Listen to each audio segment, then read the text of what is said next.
All right. Shalom. Shalom, Israel, right? Two brothers from my hopeful elect, man.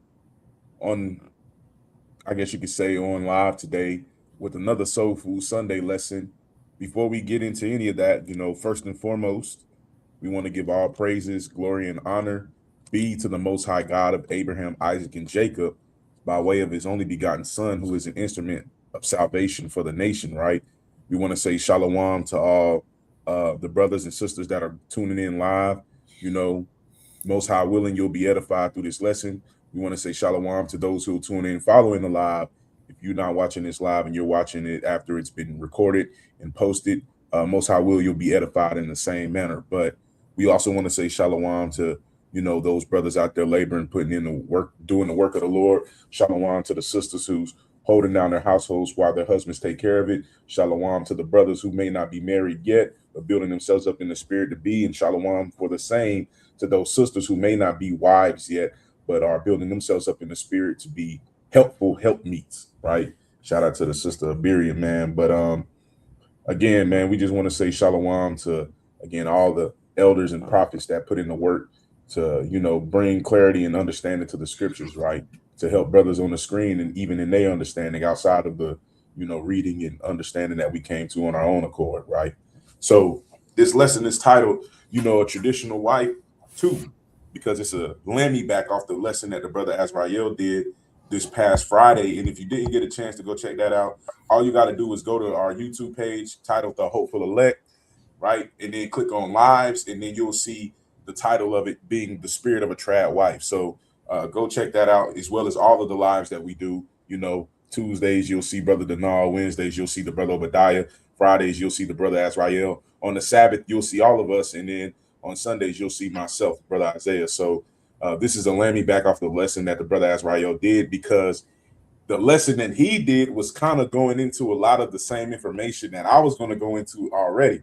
But since he brought the title forward, it's no need to change something. If it ain't broke, don't fix it. So I'd rather just add to the understanding and wisdom that the Most High put on His Spirit to give, traditional wife to women's entitlement, right? So the purpose of this lesson is to just kind of go into understanding a little bit about entitlement, right? What it means to be entitled. We want to debunk some of the points that traditional wives have been labeled as, and we also want to go into the understanding of, what it means to embrace entitlement. So we'll get into all that, right? Let's before we get into the scriptures, before we get into anything, let's go play the blowing of the shofar. So let me share my screen real quick, right? Let me share my screen. If I can share my screen. Dang, you know what? Chrome tab. I gotta share a window. Okay. Let me share this. Con. Let me make this full screen. Let me play this.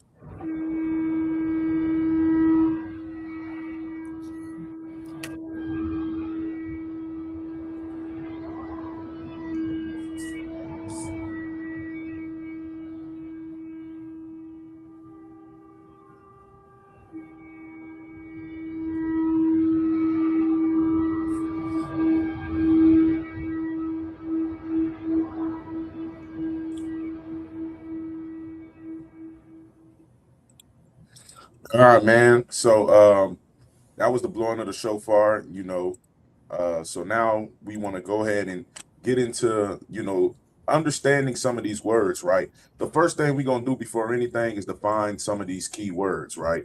What do these terms mean? And this will help us in the flow of the lesson so you can get an understanding of the points that we're trying to make. Um, Let me share my screen again. Sorry. I gotta share a tab. What is it? Okay, cool. So let's start here, right? No, Salakia. Let's not start here. Let's start here. Dang, I thought I had it pulled up on this one.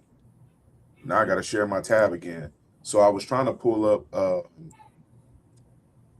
the definition of what a traditional wife was, and I thought I had it pulled up on this tab. So I'm going to have to go back to the lesson. Let me see. Con. Let me go back. Con. Okay, here we go. Salakia. Let me share my window again. Share system audio as well. Share. Let me know if y'all can see this. Can y'all see this? Kind of zooming in. Zoom in some more. Azrael, you on mute. You zoom in some more. Yeah. Yeah, I can see it. I can see it. Is it clear? Like, It might not be clear to Obadiah, but the screen that I'm looking at is probably larger than Obadiah's screen, so I can see it. okay, cool. Now, what I just did was I took us off the screen for a second, so that way when I make it large, everybody can see. And if there's a little echo, Salakia again, it's only because I'm jumping from tab to tab as to why. Well, I'm jumping in two different browsers. So I'm using StreamYard on Google Chrome, and I'm pulling up the YouTube. When it clicks on, it pulls it up in whatever this is, Microsoft, whatever this is. So bear with me, right? But let me make this full screen, and let me start here, because here is the point that what we're doing right now. For anybody who's tuning in, Shalom, what we're doing right now is we're about to go into the some keyword definitions, right? What we're starting with is trad wife, right? What is the term trad wife? So that way you'll know why this lesson is titled the way it is, why the lesson that the brother Azrael led Friday was titled the way it was. We're trying to get some understanding of these key terms, so that way when we use them, you'll be understanding of what it means, and that'll help you understand the context and what we're speaking of, right? So let's define this. Let me know if y'all can hear. Obadiah starting us up. If you could read this real quick.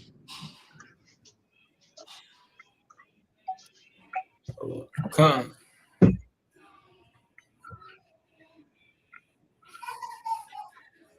Fair use, the brother Azrael might strike this. Is that too low? Is it too small? No, I can see it. You go ahead. Yeah, I can see it. Okay. Yeah, it says, a trad wife, traditional wife, is a woman embracing a lifestyle centered on domesticity, homemaking, and traditional domesticity.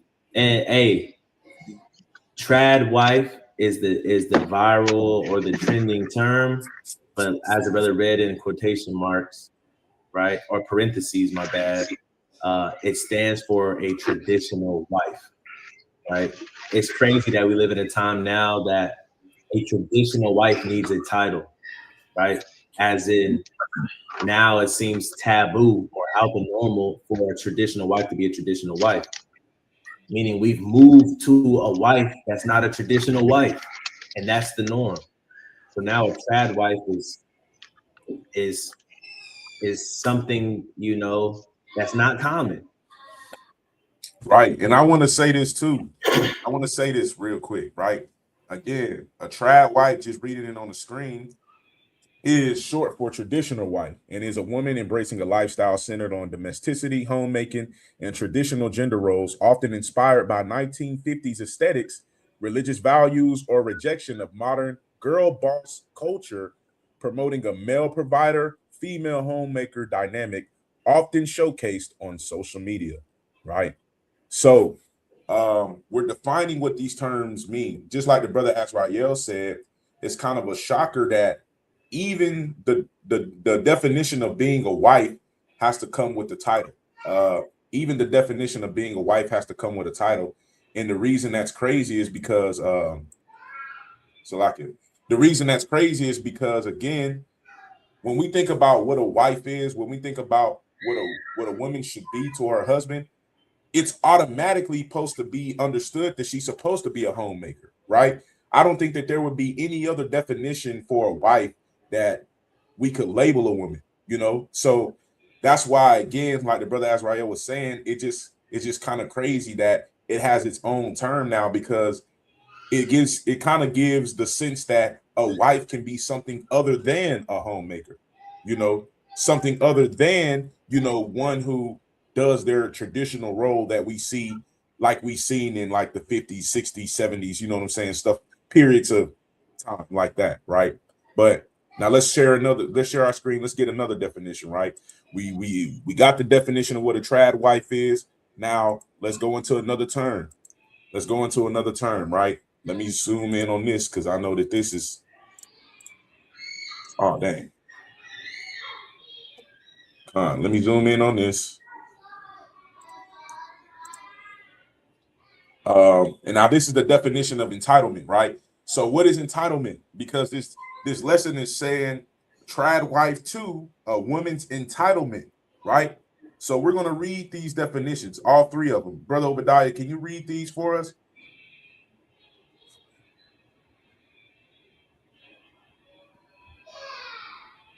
Yeah, I can see the when it says the fact of having a right to something, but it kind of get blurry on the rest of them.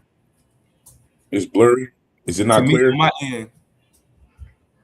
my end, it's kind of blurry. I can read the part when it says the fact of having a right to something, but it get blurry on down from on my Is end. it blurry on your end, Azrael? It's a little blurry, but like I said, I got a bigger screen so I can make out what it's saying. Hold on, let me bag out. Maybe if I does that help? That makes it worse. Yeah, That makes it worse. Yeah. Dang, I don't know what's wrong with my screen then. How about now? I can see. I can see. Yeah, I can that's see a better. little bit better. That's better. Okay, let me do it Okay. one more time. How Okay. about this? That's Yeah. great. Yeah. Okay, great. So I'll keep it at 250. Now let's read this. Let's see what this says. What all you want to read, King? All three of them. Yeah, you can read all three definitions, right? So we're defining again. What we're doing right now is defining keywords to the lesson, right? We did just define what trad wife is. Now we're defining entitlement, right? So let's define entitlement, and we're going to read these three definitions. Entitlement, the fact of having a right to something. Right. So one of the definitions is the fact of having a right to something, right? You have a right. Women has rights. Men has rights. So we all have a sense of entitlement because we all have a right to something, right? Okay, now let's read again. The amount to which a person has a right. The amount, right? I guess let's just read the last definition. Let's just read the last definition. The last one, the belief that one is inherently deserving of privileges or special treatment. Right.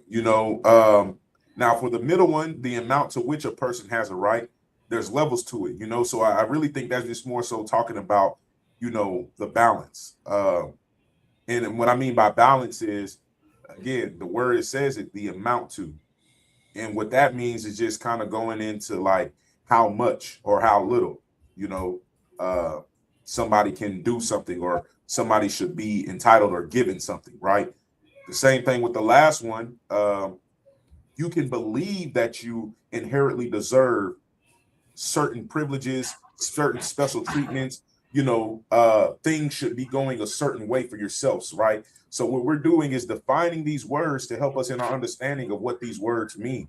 That way, when we're talking about them, you're not getting lost as to what context this word is being used, right? Now let's go into another key definition, right?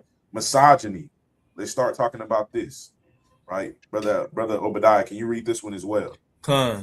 Misogyny. Dislike of contempt. My bad. Dislike of contempt for or ingrained prejudice against women. Right. So dislike of, contempt for, or ingrained prejudice against women, right? A lot of people like to say, the scriptures are misogynistic, to an extent. So that's why we wanted to define these words, because what we're trying to do is talk about what a woman is entitled to as a traditional wife, right? That's literally the purpose of the lesson. What a woman is entitled to as a traditional wife. That's why it's titled Trad Wife 2, a woman's entitlement. And we want to debunk some narratives of what a traditional wife is entitled to, right? Now, before we get into that, before we get into the scriptures, which we're about to do shortly, let's get into some characteristics. Oops. let's get into some characteristics of an entitled person, right? So, what are some characteristics of an entitled person, right? So let's share this tab real quick. Signs of entitlement. Signs of entitlement, or signs of a sense of entitlement, right? It says the need for special treatment, expects others to do things for them, right? Remember this, expects others to do things for them, right? Melodramatic. Now, I'm gonna pull that up. What does melodramatic mean? Hey, I'm adding words to my vocabulary, so that way I'm starting to add words to my vocabulary, man. I'm starting calling people and stop being melodramatic, man. Right. You know, you hit people with some words like that. It's not even necessarily big words, but when you hit people with words like that instead of cussing at them, they feel even more offended. Like, who this nigga think is calling me melodramatic? Right. Yeah. I'm not gonna lie. You more you pull up words, man, and you add them to your vocabulary, the more you'll see how people get offended that you got a little intelligence about yourself. You just not being melodramatic. What does that even mean? I don't even know what that means. You just call me stupid, bro. And it don't even mean that, you know. Then you just look at them crazy, like, what are you talking about, man? Right. But let me read this in melodramatic. It says melodramatic. It says relating to melodrama, right? And it says characteristics of melodrama, especially in being exaggerated, sensual, sensationalized, or over emotional. So what we're gonna have to do is get melodrama. Okay, what is it? What is melodrama?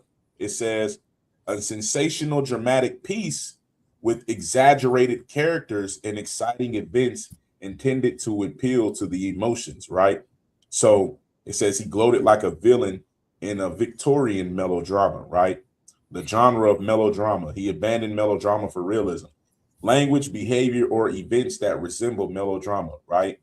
What is known of his early life is cloaked in melodrama. So, in a historical sense, this definition is used as a play interspersed. I don't even know how to pronounce this. I want to say it's interspersed.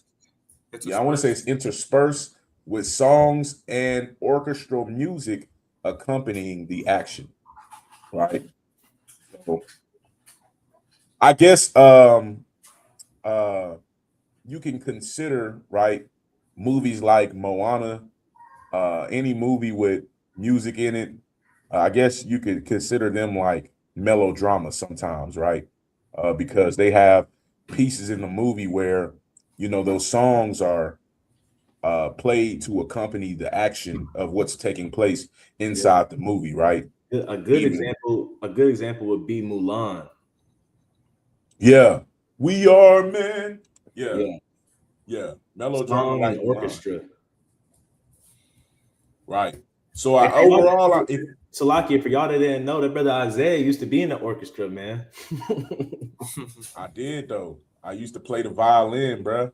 Nah, that brother used to sing. That brother used to sing now. Nah, that's a chorus, bro.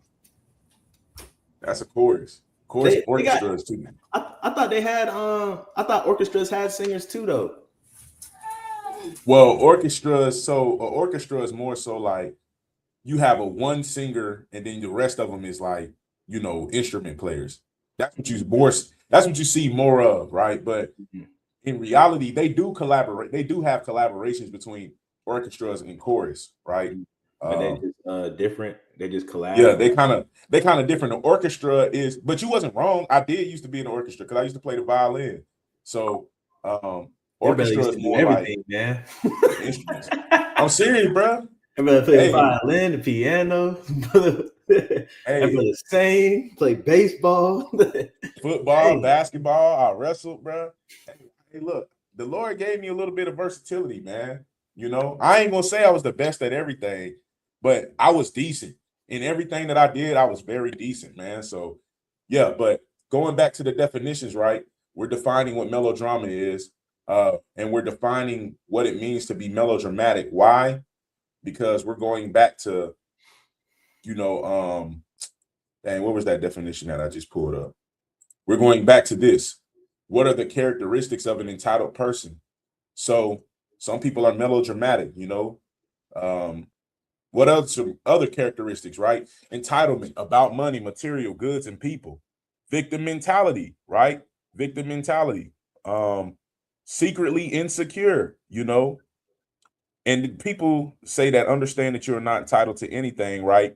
Give without expectations. So we pulled we pulled up these just to kind of give ideals of what characteristics you should look for when it comes to a sense of entitlement, right? People who feel entitled, these are things that you can kind of find in them, right? People who are insecure, they have kind of like a victim mentality. They're very melodramatic, right? Expect others to do things for them, and they feel like they have a need for special treatment. Why am I saying all of those things, right? What is the point of saying all of those things? So let's get into the meat and potatoes, right? This is the image that made me want to do this lesson right here. I seen it on social media, man, and this is what made me want to do this lesson. So I had to go into this because it's very toxic, and I'll explain what I mean by that. But this was a post from, I don't know the user's name, right? But I want to say fair use, like the brother Azrael said, because we're using this for educational purposes, not derogatory remarks, not defamation of character. So we just want to edify our people. What this post says is never teach a man, and this is talking about from a woman's perspective. This person is telling people to never teach a man, if you're a woman, how to be your man, right? What does it say? Don't ask him for anything, not a date, not flowers, not clingy texts, not morning calls, not time, not affection. It says, when a man truly wants you, he moves different on his own. Life is too short to be waiting for someone to act right. Now, when I first seen this, man, I was kind of like, nah, you know, I was kind of impartial to it. But overall, my standpoint is that is not healthy for a relationship. Let me explain why. Shalom to the brother Danal, right? Let me explain why. Because there are things in this world that we should, again, I'm going to say it again, we should be entitled to as a woman, right? One of the things that you are entitled to is communicating with your partner, right? Communicating with your partner.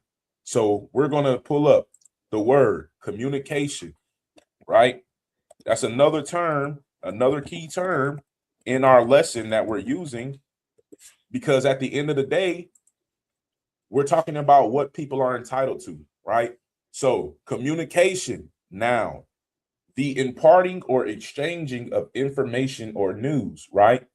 Another definition, means of sending or receiving information such as phone lines or computers, right? But it also says the imparting or exchanging of information or news, right? The imparting or exchanging of information or news. That's what communication is defined as. Why is that an important term? Why is communication an important term? Because when you get posts like these, all this screams is don't communicate. And that is a big problem in relationships and marriage, right? In relationships and marriage, lack of communication is a problem. So the reason I titled the lesson this way is Trad Wife 2, a woman's entitlement, is because I want to pose this narrative that women, you are entitled to communicate with your partner, right? You are entitled to communicate with your partner. Now, let me go into the Bible real quick. Let me go into the Bible so that way we can start getting scriptures. But uh let me go to the book of Ephesians 5. Right. I think I spelled that wrong. Hi. Let me go into the book of Ephesians 5, right? Let me know if y'all can see these words. So Ephesians 5, Ephesians chapter 5, starting at verse number dang, I want to get context of it. Let's read just to start at verse number 20, right? Let's start at 5 and 20, and we're going to read verse 20 and 21 for right now, right? The book of Ephesians chapter 5, starting at verse 20. Give thanks always for all things unto God and the Father in the name of our Lord Jesus Christ. Reading as written, right? Reading it as Read verse written. 21. Verse 21. Submitting yourselves one to another in the fear of God. Right. Submitting yourselves one to another in the fear of God, right? Now, brothers had a debate at camp a couple of weeks ago about, submission from wife to husband, from husband to wife, how that should look. We're not going to say who won the debate, by the way. We're not going to say who won the debate. You know what I'm saying? We're not going to say who won it. But what we will say is that, again, man, when you read this, it's plain upon tables, right? So the reason I'm relating this to a traditional wife is because there's a lot of misogynistic narratives about a traditional wife in today's society. That's why it had to be labeled trad wife and not just wife, because there was women who wanted to get away from being a trad wife because of maybe certain experiences that they had, or just certain understandings or misunderstandings of what it means to be a trad wife. So I read this first to show that, again, husband and wife, we're supposed to submit ourselves one to another in the fear of the Most High, right? Why? Because as a man, I have a role, and as a woman, you have a role, right? And if I'm not doing my job as a man, it'll affect the woman the same way. And the woman, if she's not doing her job as a woman, it'll affect the man, right? That's why we have to submit ourselves one to another. You know what that comes with? Communication, right? Communication. If you cannot communicate with your partner, if you cannot communicate even down to the simplest things, you're going to be a partner that creates a lot of confusion and misconduct in your household, right? Again, it's all about being effective communicators, right? Women, you are entitled to that. I'm going to go into a couple of scriptures as to why there's narratives that when it comes to the Bible and when it comes to the role of being a traditional wife, people have a problem with submission from women to man, is because there's certain characteristics that were labeled on these roles that are not found in scripture, right? But go ahead, Obadiah, because I know you had your finger up. You wanted to say something, had the church finger up. So go ahead. Yeah, I'm gonna say, man, it just reminded me. I know Spoken Reasons. He had a video a while back. I don't know if it got took off YouTube, called Communication, and it was him and this other woman, and they're basically like going into like how they need to communicate. How they know communication going on. So it just made me think about that video when you said when you go into communication and how important it is. It's probably still on YouTube. I don't know, but it was funny back in the day though. Again, bro, I'm trying to say this in ways that, are receivable. So to women, right, don't get lost in all of the words that we're defining, right? What we're doing right now is getting into the meat and potatoes of the lesson, right? It's talking about women's entitlement. One thing a woman is entitled to is one of our key terms, communication. You're entitled to communicate the way you feel, what you want out of your husband, what you need out of your husband, because all of this goes into your ability to do your role, right? Let's go to another precept real quick. Right? Excuse me. Genesis chapter 2, right? Let me go to Genesis 2 and let me go to verse number 18.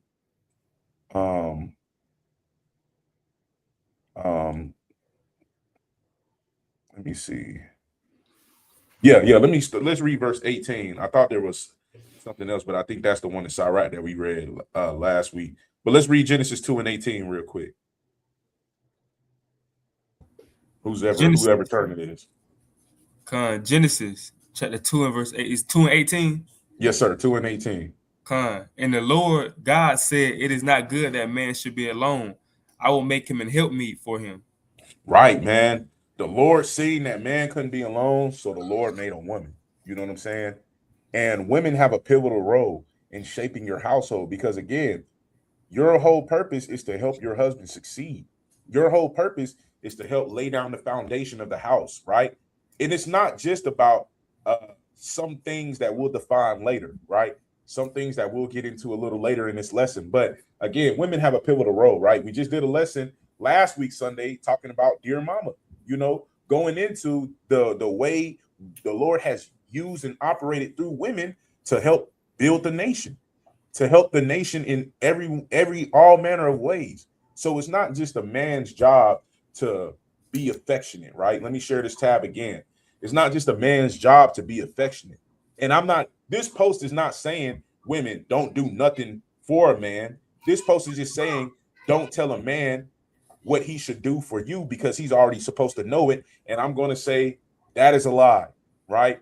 Sometimes, and there are men in the world who you don't have to ask for them to do anything, right? They just do it. I'm not gonna tell no lie. I'm not that man. I tell my wife all the time, you gotta let me know, right? And as women, you should be willing and able, because you're entitled to letting your husband know the things that you love, the things that you hate. You're entitled to letting your husband know the things that you appreciate and the things that you really don't appreciate, right? Because again, a traditional wife doesn't mean you're just a slave and you can't say anything ever and your husband's always correct, right? It just means that you operate in a certain way that is more conducive to the building up of a household as opposed to being I'm not even going to say breadwinner in a sense, but I'm going to say being the leader, because again, there's order and structure for a reason, right? Let me go to another precept. There's order and structure, which leads me to 1 Corinthians 11, right? The classic. So let's read this in 1 Corinthians 11 in verse number 3. Oh, hold on. Sorry. Let's read this in 1 Corinthians chapter 11 and verse 3. 1 Corinthians 11 and verse 3. But I would have you know that the head of every man is Christ, and the head of the woman is the man, and the head of Christ is God. Right. The head of every man is Christ, right? And the head of Christ is the Most High God. Who did the Most High God put in charge of the woman? The man, right? Who did the Most High God confirm the authority over the sons to? The women, right? So the women are in charge of the children. The husband is in charge of the wife. Christ is in charge of the man of the house. And the Most High God is in charge of us all. There's order and structure, right? So again, you have to understand when you read posts like this, you got to kind of take it with a grain of salt. I'm not going to make more of this than what it says because I don't like when people put narratives on the things that I say. That's why I said what this post is not saying is women don't never do nothing for a man. This post is not saying that, but it is saying women don't communicate with your man in certain aspects of your relationship. And that's where I disagree. Again, women, you are entitled to communicate the way you feel, right? You are entitled to communicate your dislike or your like for something. Matter of fact, I recommend and encourage all partners, right, to communicate your love, right? Again, when it says never teach a man how to be your man, I disagree with that. I feel as if every woman should let her man know how to do this, how to do that. I'm not talking about like fixing cars and stuff like that, unless as a woman, that stuff and you want your husband to know it. So you will tell him to do that. Then, hey, go ahead by all means. But what I'm saying is in terms of love, right? You shouldn't want to be mute. When it says don't ask him for anything, I don't agree with that, because again, we are partners. And the only way teams, right? Think of it as a team. The way teams have success is through communication. If you don't ask your husband to take out the trash, you just automatically think he's supposed to do it, right? Well, then you can't be upset when he actually doesn't do it and he just lets you do it. Because if you really want him to do that, if you really feel like he should be doing that, then you should communicate with him and say, hey, do you mind taking out the garbage? There's always a right and a wrong way to do everything, right? It says right here, not even a date, right? Not a date. And I disagree. Be intentional with your husband, right? As a traditional wife, you have that ability. Your job is not just solely cooking and cleaning and shutting up, right? And that's some of the, I guess you could say, myths that we want to debunk when it comes to being a traditional wife, because we want to get our women more willing to operate in that role like it used to be. Every time we bring up tradition, people always want to start bringing up negative gaslighting terms like they'll start saying, oh, back in the 50s and 60s where women were staying at home taking care of the house and men were out there cheating, or women were out there getting their head knocked off by their husbands and getting abused. And that's just so hate driven, and that's just so far from the truth. It could have been people's situation, right? But it wasn't every woman's situation. Go ahead, Brother Denal. I'm sorry. No, Khan, man. I was about to say, man, it's important to communicate because a lot of times it's not you know, men and women are wired differently, they think differently. And so a lot of times what you think is laziness could be a man's different way of thinking or logic, right? For instance, the brother Isaiah brought out taking out the trash. And in doing so, the wife might be looking at him like, man, he needs to take this trash out. I shouldn't have to tell him to take this trash out. But in his mind, he's thinking, it's not all the way full yet. We can still fit some more in there. You know what I'm saying? And so in his mind, he's thinking like, of course I'll take the trash out, but it's not time right now. But you're looking at it like you want it out the house right now. And so that communication comes into effect where it's like, you can, if you think it's time to take the trash out, right? Don't assume that your husband thinks that he thinks it's time to take the trash out. Communicate that to your husband so that you're not feeling some type of way and he's not left to be a mind reader. You know what I'm saying? Because we think differently. And so when you have two parties that think differently, communication is key. It sounds cliche, but communication is key because you never really know what your partner's thinking and they don't really know what you're thinking. And to put on them that they should be a mind reader and know everything that you're thinking is kind of just far left, so to speak. Right. Let me give an example biblically, because that was a good point, man. We're not mind readers, right? So let me give an example biblically. A woman communicating with her husband, right? Let's go to the book of Genesis chapter 21 and let's start at verse number 12, right? Hold on, wait, hold on. Matter of fact, let's start at Genesis 21, right? And let's start at verse number 7. Let's start at Genesis 21 and let's start at verse number 7. Whose ever turn it is to read. Should be Brother Azrael. That's real turn. The book of Genesis chapter. What was the last precept we just reread? The last precept we read was 1 Corinthians 11:3. Gotcha. This is Genesis 21. Yes, sir. This is Genesis 21, starting at verse 7, and we're gonna read through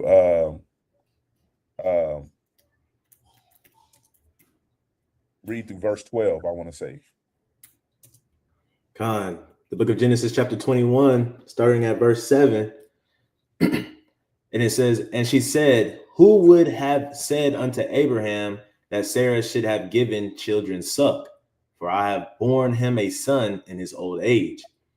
And the child grew and was weaned. And Abraham made a great feast the same day that Isaac was weaned. Right. And Sarah saw the son of Hagar, the Egyptian, which she had borne unto Abraham mocking." Right. So Sarah sees what we would call today Abraham's side chick, right? Sarah sees Abraham's side chick. Now, what does Sarah do? Wherefore she said unto Abraham, Cast out this bondwoman and her son, for the son of this bondwoman shall not be heir with my son, even with Isaac. Right, man. Again, you got to think about it from this perspective, man. Ishmael, the son that Abraham had with Isaac, was older, right? Was the older son. But however, it was already ordained that Isaac was going to be the son of the promise, right? The same way Jacob was, right? Even though Isaac had Jacob and Esau. So what I'm saying is that when Sarah seen Hagar, for whatever reason, she didn't like her, but she already said her son is not going to be heir with my son, right? She told Abraham, cast her away, right? And let's read this in verse 11 and 12. Verse 11. And the thing was very grievous in Abraham's sight because of his son. Right. And God said unto Abraham, Let it not be grievous in thy sight because of the lad, and because of thy bondwoman, and all that Sarah hath said unto thee, hearken unto her voice. What did the Lord tell him to do? All that Sarah had said unto thee, hearken unto her voice. So when a woman expressed herself in the scriptures, right, about how she felt, the Lord told the man, Abraham, hearken unto your wife. This is why you have to, as a woman, you're entitled to communicate the way you feel. Because if it be the Lord's will that whatever thing that you're grievous with is to come to pass, the Lord will put it on your husband's heart to do as you wish, right? But again, it's according to the Lord's will, not your will. And sometimes we got to know how, as people, to separate our will from the Lord's will. I'm not going to say in my almost 5 years of marriage that I've been all the way right about some judgment calls that I've made, because again, there comes a learning curve where, as a partner, you have to learn the difference between your will and the Most High's will. You could have a plan, but it's the Lord's plan that's going to reign supreme, right? But nonetheless, you will never be able to truly understand the power that you have as a partner, the type of trust that you can have in your partner, if you don't communicate, right? Let's finish this out. So like you do. For in Isaac shall thy seed be called. Right. Now, I lied to you. Can we read these last two verses, 13 and 14, right? 13 and 14. Salakia. I wanted to bring a point out too. Go ahead. You know, and this is something for us husbands too. A lot of times, you know, you can do something that's technically not sin, but it's technically going off, right? And you can't justify it. For example, the Most High God said that he was going to have a son with Sarah, right?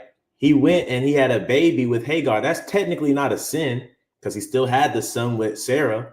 But what he tried to do, and a lot of us tried to do, right, as men, we tried to justify something that wasn't even supposed to be done in the first place. Meaning what? Imagine, right? Because this happens all the time, Salakia. This happens all the time in the Black community. A man may get a girl pregnant, and then, you know, they don't work out, but they, you know, they still in each other's life because they got a kid. Then you get married, and now your wife is saying, you spend more time with that family than you do with my family. Man, why you care about that son more than you care about your own son, your other son? You don't treat me the same. And, you know, it's in a man to be like, you gonna tell me what to do about my kids? My kids, you know, he go, you know, but he was never supposed to lay down with that woman in the first place. And he know that, but he's gonna defend his kids. And it's harmless because, you know, it's the right thing for a father to do. It's not sin, but we got to understand, like the brother Isaiah is saying, it's the Most High's will. What does the Most High have to say about the situation? Because a lot of times we may have good intentions in the situation, but the Most High, he may say, you know, go ahead. Hey, your wife is right on this one. You know, I know it sounds messed up. I'm going to bless him still, but, you know, hey, you know what I'm saying? So sometimes, you know, we got to look at things through a spiritual lens of what the Most High is calling our situation to be. Hey, and you can read just verse 14, right? You can read just verse 14. You don't got to read 13, but that's a mighty point. So let's read verse 14, right? Verse 14. And Abraham rose up early in the morning and took bread and a bottle of water and gave it unto Hagar. he gave her some food and some water. He's like, man, I already know.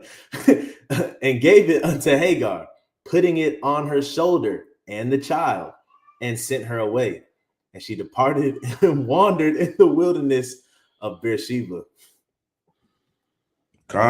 So the Lord sent her away as Sarah requested, right? Sometimes you just got to make your request known unto the Lord, you know? And as a partner, again, we're talking about women, your entitlement. Again, you're entitled to communicate. Don't ask him for anything is a misconception that needs to be addressed, because if Sarah didn't ask Abraham to send Hagar off, the Lord probably could have did it. But again, it's the fact that the Lord had it on Sarah's heart to voice her opinion to her husband. Sometimes you have to do that, right? You have to do that. And as a man, sometimes, even I've had to learn, right, that sometimes you just got to listen to the woman, not necessarily as in she's Lord over you, but more so in the respects to that she's your wife, she has an opinion, right? And you should be glad that your woman has an opinion to voice, right? Go ahead, brother Obadiah. Yeah, man. Yeah, man. And Sarah started to see like how the outcome was gonna become, or how it was gonna turn out to be. Because I can't remember what scripture it was, but it said Hagar started to look at Sarah differently since Abraham got her pregnant. So it kind of like she wasn't looking at, like, she probably wasn't respecting Sarah no more because Abraham had a child with her. So Sarah seeing that, like, oh nah, she gotta go. She gotta go. She bucking up. She don't want to, do what I tell her to do no more. She forgetting that she the servant, so she gotta go. So that's why, I think that was one of the reasons why Sarah was like, man, yeah, she got to get up out of here. Abraham probably started to sense that as well too, coming from Hagar's side, and like, yeah, man, this gonna, she forgetting her position, what she was called to do. Right, man. Like the brother said in the comments, man, gave his mama a bottle of water, LOL. And I know that's the brother Azrael saying that, but gave his baby mama a bottle of water, But nonetheless, I mean, look, bro, look, that's the truth. That's the truth, though, man. Look, that's why we're doing this lesson, is because we just want to highlight, man, that women, you're entitled to communicate, right? Nobody's telling you to shut up and just don't say anything ever, right? Matter of fact, let's go into another controversial scripture that people get that understanding from. Salakia too, man, and men, be honest with yourself, man. You got to understand that your wife is entitled to some things. Being your wife, she's not a girlfriend. She's not just a regular woman out here. She's your wife. You done gave her a title, man. You done possessed her. She's entitled to some rights in your possession, right? So you got to ask yourself, reading this situation, how many of us would have did what Abraham did? Or how many of us would have just stiffed on and be like, nah, I'm not kicking her out. I'm not kicking my other wife out. I'm not kicking my kids out. I'm not sending them on their way. How many of us is gonna give them a bottle of water and be like, hey, go on your way now? None of us, I'm not gonna say none of us, but a lot of us ain't doing that. You telling me you laid down, you done procreated, you got more than one wife, that's already something for brothers, yeah, I got more than one wife. But you telling me you gonna get rid of it, like get rid of them like Abraham did? Nah, man. Our forefathers, they were locked in with the Most High, and they were humble and meek, and they understood, and they were taught lessons, and they were willing to be taught lessons, right? Even if it put a chink in their armor, right? But you got to be willing to understand that she's entitled to some things. Your wife is.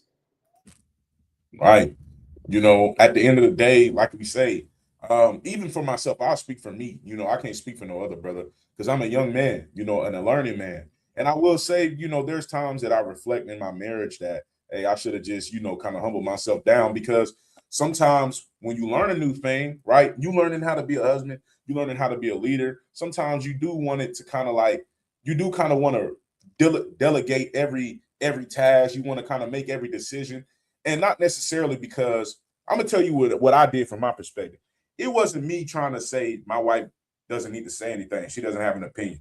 It was me saying the Lord has ordained me to be a husband, a father, so be a leader. And a lot of decisions that was made was me trying to be a leader, right?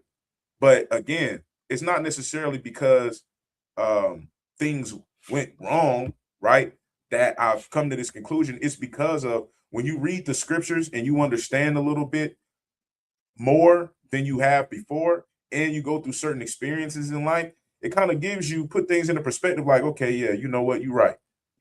Hey, this do make sense. Hey, this should be like this. There's a reason for everything, right? So you just gotta, as a person, as a man, just know that, like the brother said, when you give your wife the title wife, allow her to be that. Don't sit up here and tell your women just, hey, shut up, don't say nothing, just be quiet. Do what I tell you to do, and that's it. But this is why we finna read this in 1 Timothy 2, so we can clear up another misunderstanding of the text, right? Another misogynistic viewpoint that people say this scripture points to. Let's read this in 1 Timothy 2. Let's start at verse number 9, and let's read through 12. Mark, let's read through 13. Excuse me. Con, 1 Timothy chapter 9. My first Timothy chapter 2 and verse 9. In like manner also that women adorn themselves in modest apparel, with shamefacedness and sobriety, not with broided hair or gold or pearls or costly array, but which becometh women professing godliness with good works. Let the woman learn in silence with all subjection. But I suffer not a woman to teach, nor to usurp authority over the man, but to be in silence. Let's read verse Human- 13. For Adam was first formed, then Eve. Right, man. So when you read this, and people use this again as a scripture to point to misogyny in the Bible, sexism. They like to say that, oh, all women are supposed to do is open their legs, have your baby, and keep it pushing. You know what I'm saying? Like they can't have no say so. And that'll be a lie because we don't believe that the understanding of the Bible contradicts itself. There may be words that were implemented, tampered with. We understand that as students of the Bible, right? But what we do understand is that the word of the Lord, even this is not the word of the Lord, right? This is more of a letter. But even in the letters, a lot of times the letters really don't necessarily contradict what the Lord had ordained.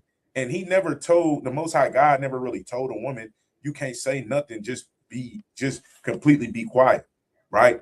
Now, what this is pointing to is there's a time and place, right? Time and place. While we're saying it's not contradictory for us to say women should be entitled to speak, right? But we also are saying there is a time and place for women to speak, including men, right? Let me get a precept to support my understanding in that, right? The book of Ecclesiastes, chapter 3, right? Ecclesiastes 3. Let me share this tab, right? Let's read this in Ecclesiastes 3. And let's start at verse number 1 and then jump down to verse number 7. Ecclesiastes chapter 3, starting at verse number 1. To everything there is a season and a time to every purpose under the heaven. There's a time to every purpose under heaven. Every purpose, down to the simplest things. Let's read verse 7. Verse number 7. A time to rend and a time to sow. A time to keep silence and a time to speak. A time to keep silence and even a time to speak. So when it comes to understanding, well, how do you justify what's being said here in 1 Timothy 2, right? But also at the same time say, well, women are entitled to give their opinion, right? They are. Women are. You are. As a traditional wife, you are. Even if you're not even if you're not operating in the role of a traditional wife, because this is not just for married women. This is for women who desires to be married. And this is for women who may be married, but may not be the traditional wife, right? You are entitled to an opinion. But again, there's a time and place to give that opinion. And a lot of times when you're learning, right, even in the churches, like it goes into 1 Corinthians 11, I think that is, when it talks about a woman in the church, you have to understand that that may not be the time to voice your opinion, right? Again, because it's all about timing. There's a reason to every purpose under heaven. So this is not misogynistic, right? This is just more so that when you read the New Testament and Paul is given the I guess you could say laying out the foundation, setting up the order of the church, right? The men were who were in charge, right? They were the leaders. They were the ones who were teaching, giving out the word, giving out the oracles, right? It was the men that they were using. It's the same thing even in history. The ministers of the gospel back in biblical times was the Levites, the priests. They were the ministers of God, right? So those were men because there was a requirement. If you desired to be a Levite, the first thing you had to do was be a man. And then you had to be of a son of Aaron, not of the tribe of Levi, not from the lineage of Aaron, but you had to be a son of Aaron, right? So there's order and structure that's set up for a reason. Like we read in 1 Corinthians 11, the Most High God is the head of us all. Christ is the head of the man. Man is the head of the women. Women are in charge of handling the children, right? There's an order and structure. It's not misogyny. It's the Lord putting everything in balance. So don't get offended when you read stuff like that. Learn how to understand that your role as a woman is in the setting of a church, in the presence of, your church leaders, your church fathers, in the presence of even, the kings, the priests. It wasn't always time for you to give your opinion, your 2 cents. Every man wasn't even obligated to give his opinion in 2 cents when you were in, I guess you could say, in the face of these people, right? There were people that were put in certain positions to do certain things. Like we said in our last week's Sunday lesson that we titled Dear Mama, we went into some prophetesses that prophesied on behalf of the Lord. The Lord gave those women charge to do so, right? But if the Lord didn't give you that charge, you just got to hold your peace for a minute and not offer the sacrifice of a fool, like it reads in Ecclesiastes 5. So again, this is not misogynistic. This is just putting in perspective that there's a time and place. There's a song by Shadur Sanders, right, called Perfect Timing. So you just got to wait to the perfect time as a woman to know when to offer your opinion, you know, as when to speak your mind, right? Now let's go to another place. First Corinthians. I want to go back to 1 Corinthians 11, right?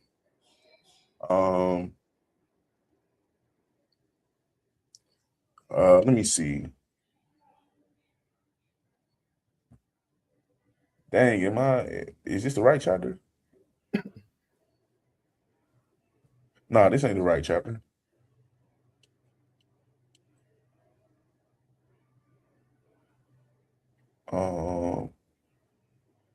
Let me see. Dang, this ain't the right chapter. Hold on. I was looking for a specific verbiage. Let me just see real quick. Or maybe that was what it was in 1 Timothy chapter 2. Yeah, maybe that was what it was in 1 Timothy chapter 2. Let the women learn this silence. Let the women learn the silence of all subjection. Let me see. I'm just trying to search a term that I was thinking of, but maybe that's what it read in 1 Timothy 2. Because I thought it was a different place. I thought it was a different place in 1 Corinthians that says something of the similar as it related to women. Oh no, here you go, right here. Here you go. That's what I was looking for. Right. Let's read this in 1 Corinthians 14. Right. That's exactly what I was looking for. The book of 1 Corinthians chapter 14 and 34. Let your women keep silence in the churches, for it is not permitted unto them to speak, but they are commanded to be under obedience, as also saith the law. Hey, the law told women, hey, obey your husbands. You know what I'm saying? So when you're in the church setting, again, like we're elaborating on, it's not the time as a woman for you to give your piece. Even every man in the church wasn't permitted to give their piece at the time. So again, we're just destroying this point that being a wife in order, being a wife of structure, right? Being a traditional wife is being a slave. We're destroying the misogyny that people label the Bible to have in it. Because again, the Bible is not necessarily sexist or misogynistic. The Bible doesn't have this great disdain toward women, right? Why do I feel that way? It's not because I just woke up and felt that way. It's because we read over here at the Hopeful Elect, right? And what does the Bible say, right? What does the Bible say? Let's read this in the book of Proverbs, chapter 18 and verse number 22, right? Book of Proverbs, chapter 18 and verse 22. Whoso findeth a wife, findeth a good thing, and obtaineth favor of the Lord. Right, man. If you find a wife, you find a good thing and you obtain favor of the Lord, right? If the Bible was misogynistic, why would it call a woman a good thing? Right? Why would it say a woman is a pillar of rest? Right? Why would it say that? Because at the end of the day, the Bible is not misogynistic. Being a traditional wife does not come with slave.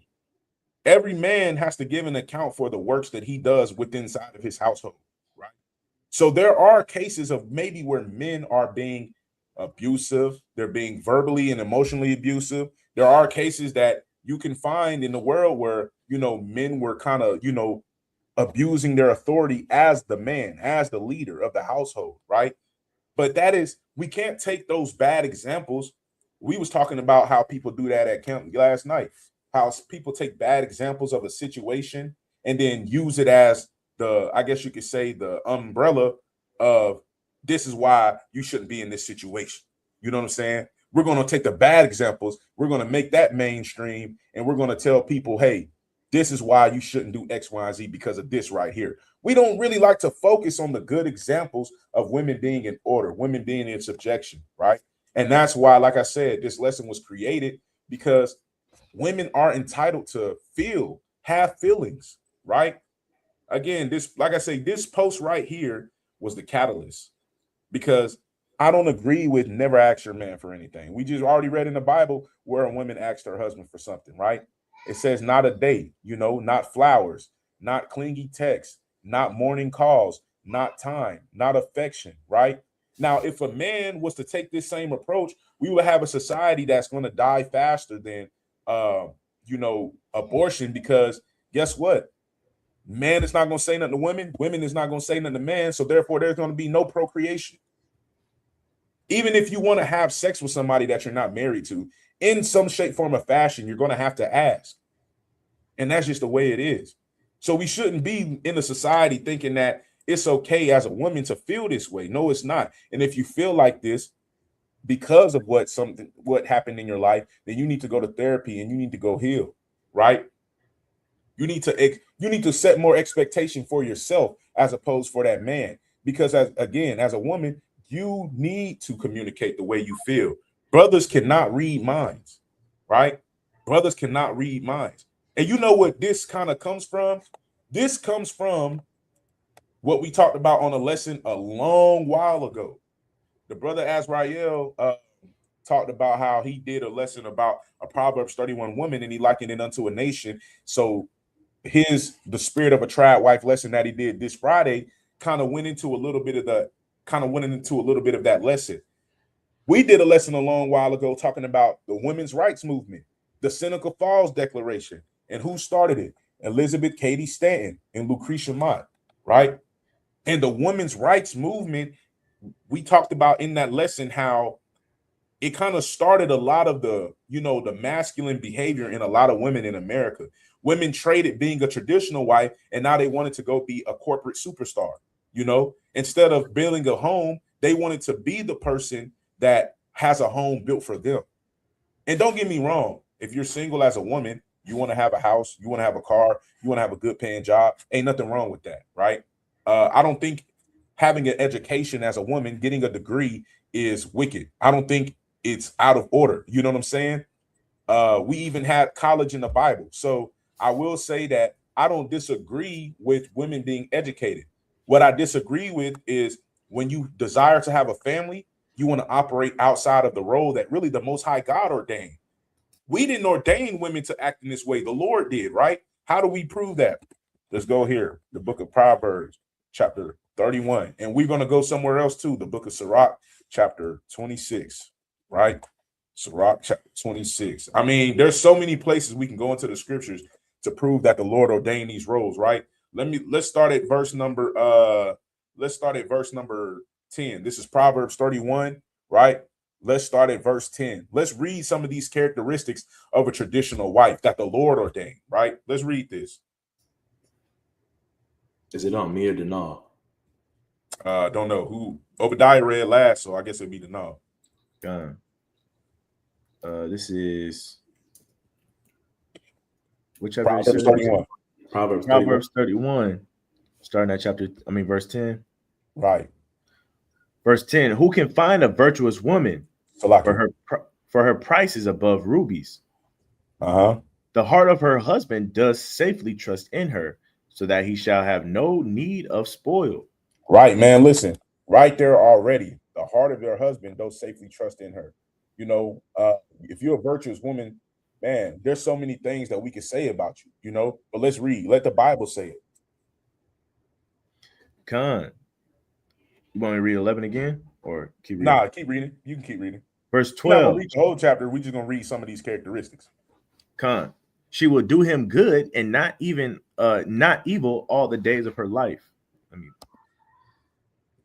open this up. It's like it. Verse 13. She seeketh wool and flax and worketh willingly with her hands. She is like the merchant ships. She bringeth her food from afar. Right, man.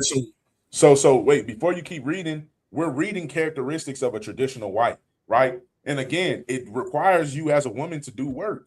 And that's why we say that when you go and view this, the Seneca Falls Declaration, right? Elizabeth Cady Stanton and the whole women's rights movement, and feeling like, hey, as women, we don't have to be in the house all day. We can go and do something.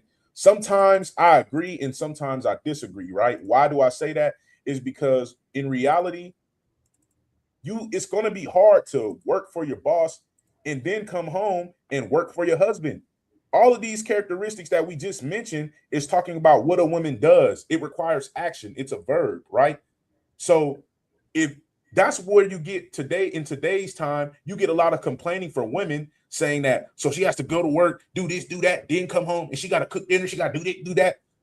That's why we say, man, being a traditional wife is really the wig, because you're going to do work regardless, whether you're in corporate America or you're a stay-at-home mom, you're going to do work.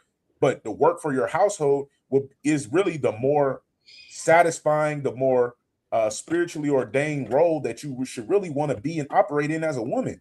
It takes a lot of the pressure from you to succeed off of you in corporate America, because corporate America, if you do bad at your job, you can get fired and you can never find a job that pays you that well again. Your boss can replace you the next day. The perks of being a stay-at-home mom or a traditional wife, you could maybe have a bad day as a wife. Maybe your attitude was a little out of order that day. Maybe you burnt dinner and stuff. Your husband is not just going to divorce you and fire you. Again, I'll say this disclaimer. We're not saying that examples like that have never happened. I think there are wicked examples in everything.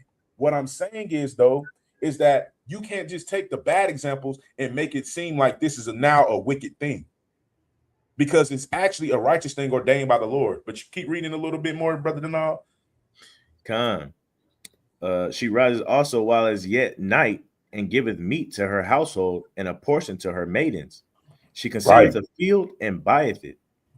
With the fruit of her hands she planteth a vineyard. Right. Let's read 17 and 18, right?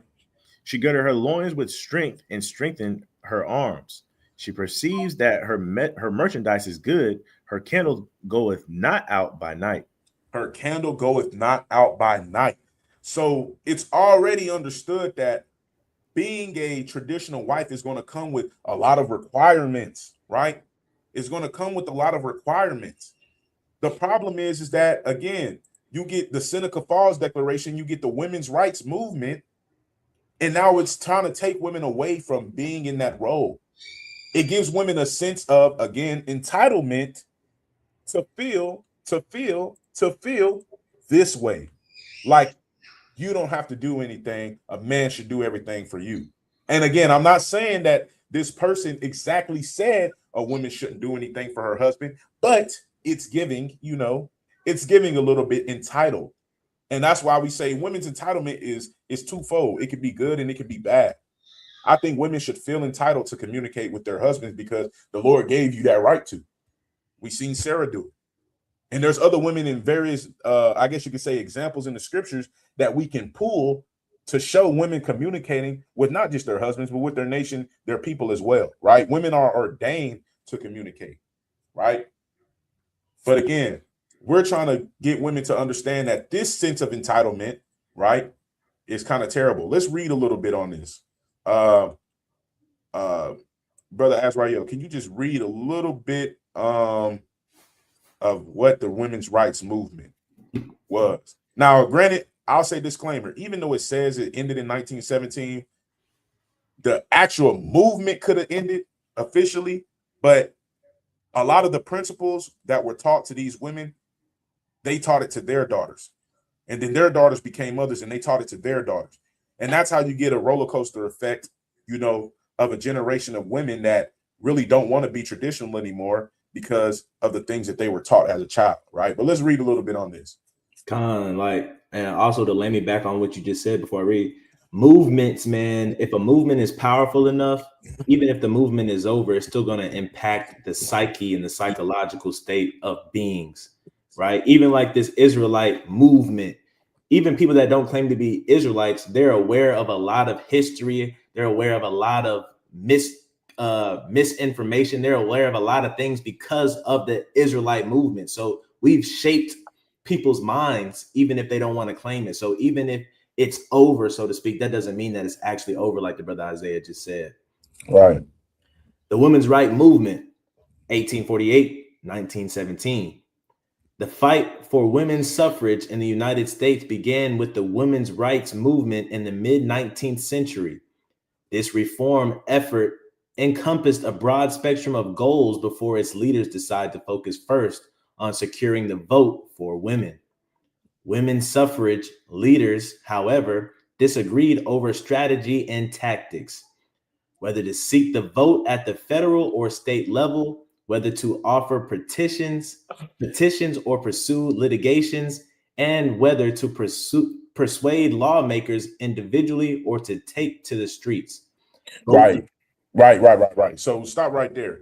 I mean, pretty much, it more so started out as a political movement, but again, it even evolved into the household because you can't address one thing and say I want to change this aspect without changing another, right? Because to say I want to vote more means that I have to be more active in my community, right? Being more active in my community is going to take away from the activity that I'm able to give at the house.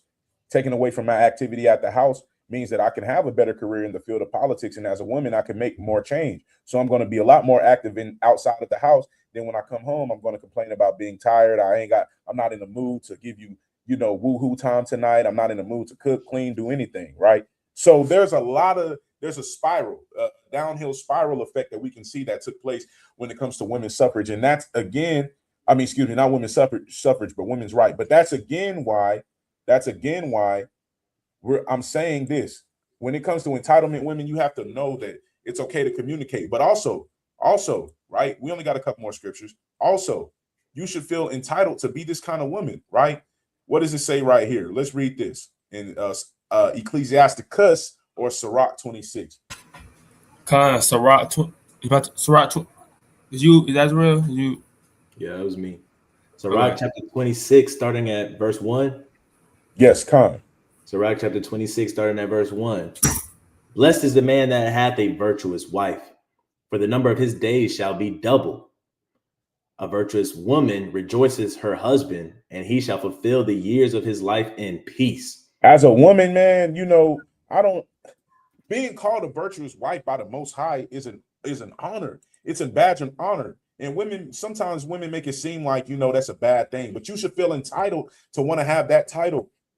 That's your sense of entitlement right there. You're a virtuous wife. You're entitled to be called virtuous because of the things that we read in Proverbs 31. You're fulfilling those roles. But it's not just about doing the work. It's about the attitude behind it as well. The intent behind it matters. If you're doing it just to have some type of glory from man, then, hey, you got to check that, right? Because you should be doing it because you want to help fulfill your role to your husband like the Lord ordained you to be. Remember, we read in Genesis 2:24 that the Lord said it was not good that a man should be alone. Well, 2:18, excuse me. He said it wasn't good that a man should be alone, so I'm going to make him a helpmeet. And your job is to really help your husband. In order for a wife to have a truly great life, even though we say it backwards, the quote is now happy wife, happy life. But I say happy spouse, happy house. But in reality, when you view the Bible, it's really, if a wife pleases her husband, her life is that much more easier. As a woman, it is. And again, there are wicked scenarios that we can point to, of course, but we're not just focusing on the wicked. You got to throw out the wicked. You got to learn from their mistakes, whether it be man or woman. And as a person, you have the opportunity to change your ways and create change, I guess you could say, in your household that doesn't have to come with the same result or the same outcome. But let's keep reading. Verse 3. A good wife is a good portion, which shall be given in portion of them that fear the Lord. Right, man. A good wife is a good portion. Right. Let's read verse number 4. Verse 4. Whether a man be rich or poor, if he have a good heart toward the Lord, he shall at all times rejoice with a cheerful countenance. Man, guess what? A good heart towards the Lord, it could be help and it could be the catalyst of having a good woman by your side, man. Again, it says, what is a good wife is a portion. A good wife is a good portion, which shall be given in the portion of them that fear the Lord. So as a man, your first job is submit to the Father, and he'll give you a woman. And as a woman, if you realize that you have a good man, make his life easier.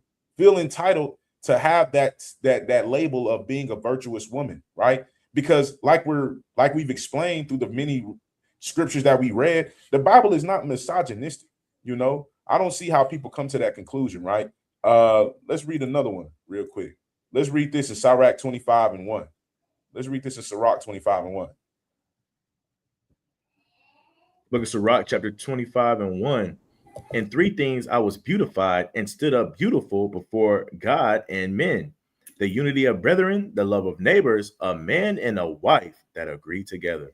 Hey, man, that's a beautiful thing in the eyes of the Lord. A man and a wife that agree together. You couldn't be able to agree if you didn't communicate. That's one of our key terms: communication, misogyny, right? A trad wife, entitlement, right? Don't feel like, as a woman, if you have a husband that makes you feel like it's slavery, you need to communicate with him. Sit down, talk to him, expect things from your husband. You can have an expectation, right? But don't be unrealistic in your expectation. Men cannot read minds. Get out, stop watching Marvel movies and seeing all these men do these weird, celestial, extraterrestrial, Doctor scientific. Strange. Yeah, like we don't have that power. We have the power to know what our wife tells us and move accordingly to how our wife communicates with us, right? But if you want affection, ask for it. Men do not mind asking our women for sex. Men do not mind asking our women to go on dates. Men do not mind doing those things because we understand that women may not always understand what we want. So men are a little bit more open to asking. Men are a little bit more open to telling our wives what we need. Women feel entitled to do the same. But don't feel entitled to feel like this, like it says in that post, and think that, hey, I should feel like that. Again, I'm going to say this and I'm going to maybe face backlash for it, but I don't care. To an extent, I do think that women are the prize, right? To an extent, because the Lord seen that we were struggling and he gave us a woman to help us in our struggles, right? That's why the Bible says, he that findeth a wife findeth a good thing and obtain favor from the Lord. A good wife is given to the portion of a man that fears the Lord. So I do think to an extent that women are the prize. But again, it's with reason. It's understanding that if I want to have an easier life, the Lord is going to send me a woman who can help make my life easier. Your job as a woman is not to go against the grain unless you feel like your husband is leading you into sin. And that's what I'm going to label as sin. If your husband not leading you into sin, then you need to have conversations with him about the direction he wants to take this household in. That way you can know how to help him execute that plan, not necessarily go against what he's saying, right? But just a couple more scriptures and we out. Just a couple more scriptures, man. Let me go to the same book, right? The same book. Let's go back to, hold on. Let's go back to chapter 26, right? And let's read verse number 13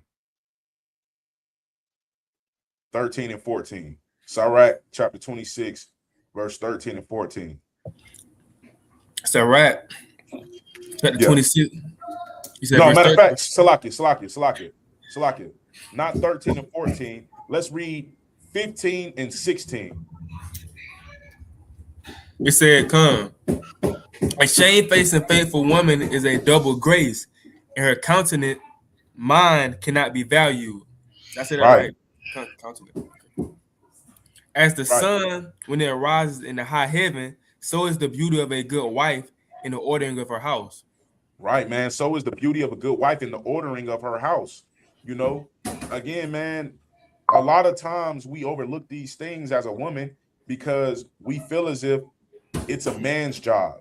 It's a man's job. No, sometimes you gotta, not even sometimes, oftentimes is a time for a woman to give an opinion, but you just gotta know when that time is, right?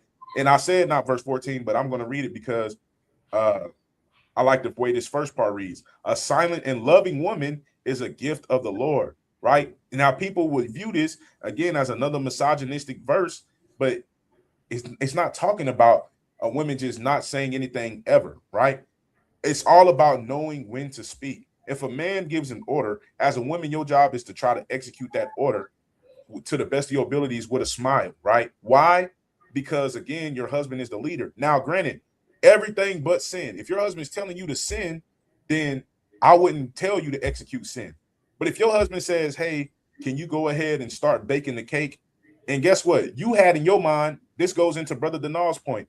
You had in your mind that you didn't want to bake the cake until 3 o'clock p.m. But he's asking you to do this at 9 o'clock a.m. You didn't want to do it till 3 because you want the cake to still be warm when your guests got there, right? You wanted it to be warm because it tastes better when it's warm. But your husband's asking you to do it at 9 a.m.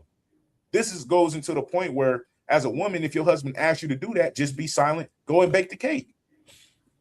right? Because why? At the end of the day, it doesn't matter.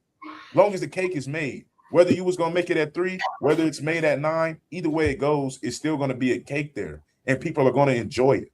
You know what I'm saying? So sometimes that's when it goes into learning how to be silent. It's talking about that, not necessarily saying if your husband tell you, you know, if he's being all manner of unruly and wicked in the household, that you just got to sit there and take it. But even Abigail was married to a foolish man, and she was still being a virtuous woman. So you just got to know how to operate in your role and fast and pray for your husband, right? Fast and pray for your husband. What you gonna say, Denal? I was gonna say, you know, I've talked to a lot of men and women, and you know, a lot of times you get the point the finger attitude, and like the brother Isaiah said, it doesn't matter what the other person is doing. That's like saying, that's like saying, should my son keeps sinning, so man, screw it, I'm just gonna sin too. that's like saying, that's like saying, man, my cousin don't want to come in the truth, so I might as well celebrate Christmas. I might as well sin too, right? Just because that's your spouse, that doesn't mean that you should allow them to affect your role in getting salvation.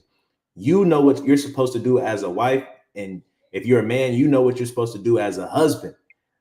Just because somebody else is not doing their part does not mean that you change what you do in your part. Don't play the blame game and say, well, she's not doing this, so I'm not going to do this. He's not doing this, so I'm not going to do this. He's been doing this, so that's why I did this.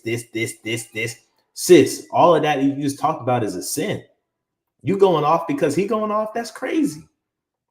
I know you could try to justify it and all that, but at the end of the day, do you want to make it to the kingdom, or do you want to be you want to justify your actions? No, you want to make it to the kingdom. So stop letting what other people do affect your salvation.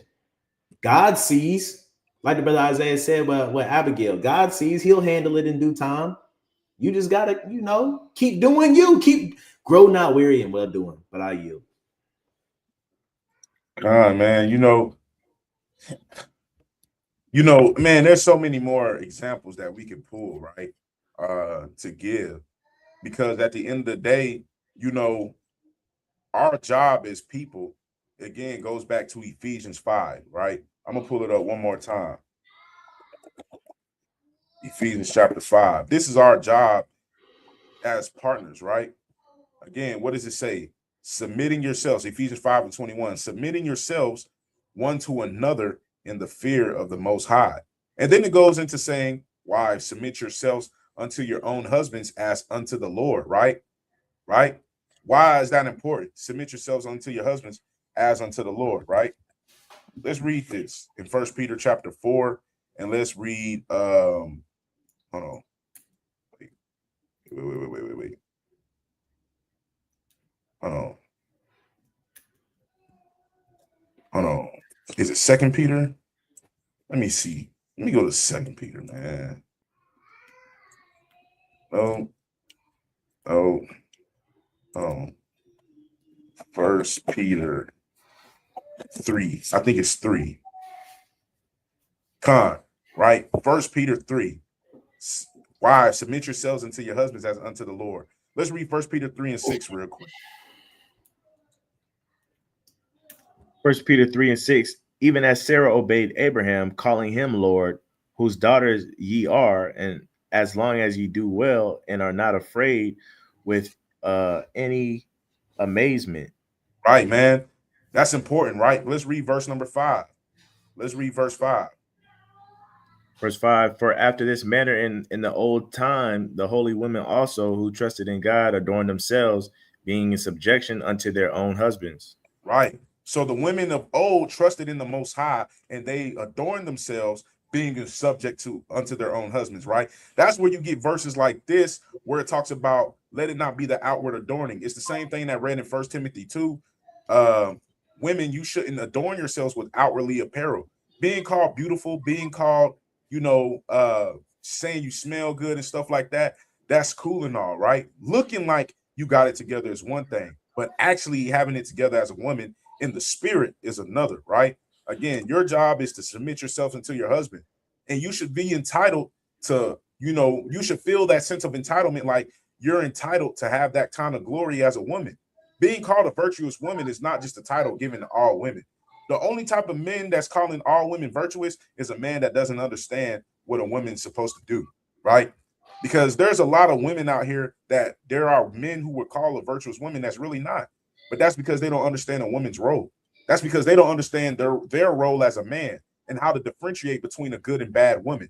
And that's how you get men that end up with these, these quarrelsome women, is because as a man, you just don't have that discernment, right? You gazing upon a maid, like the scriptures say in Sirach, the wisdom given in Sirach, you gazing upon a maid.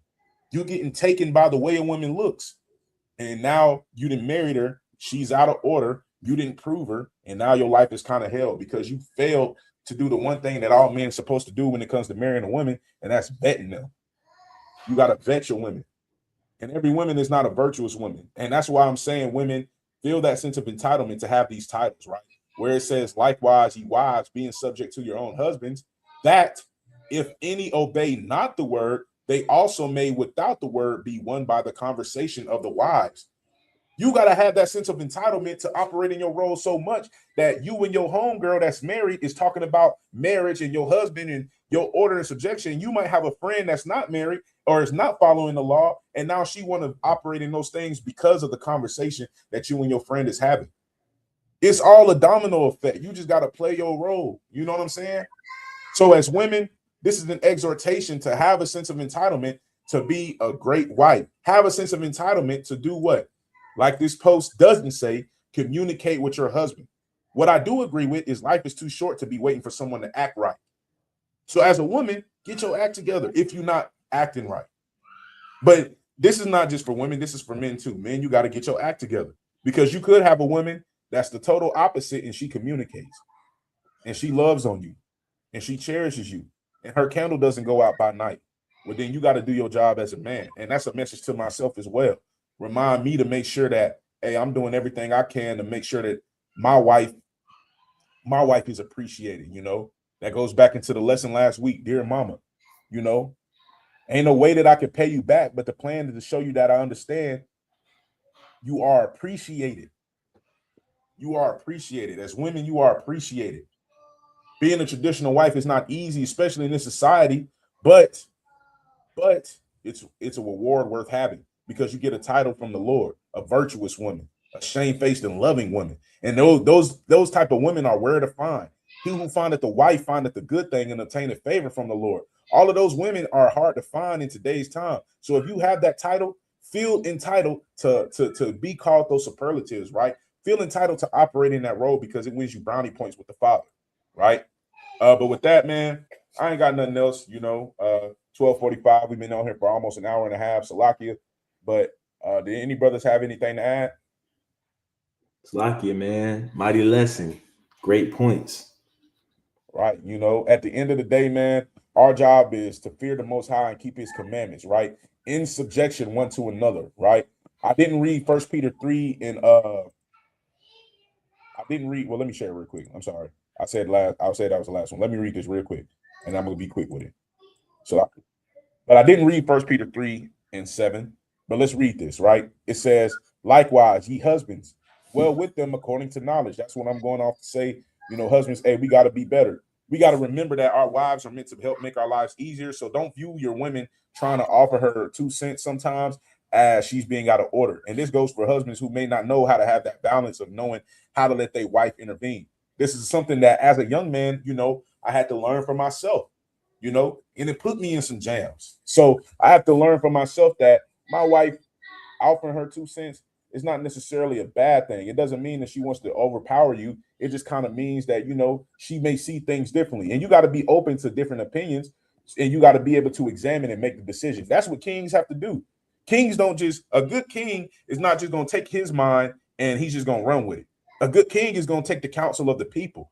Matter of fact, when the nation was split, before the nation got split, after Solomon died, right? After Solomon died and his son stood up in his stead, there was a council of, well, what should we do? Should we rule the people with rigor, or should we kind of, go soft on them?